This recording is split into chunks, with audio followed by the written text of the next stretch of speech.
For drawing, I prefer to just in a brief mention about some line for mountain to separate from the sky part and this meadows. So I mentioned about the mountain on distance, the place of some trees and this nice river here. And we have a beautiful, colorful sky on top.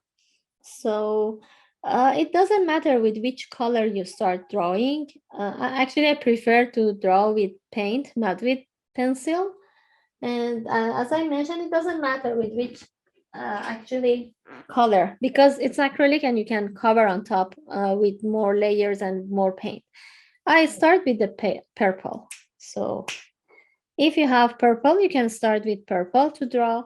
If not, you can start with blue color, even light blue, dark blue, both are fine.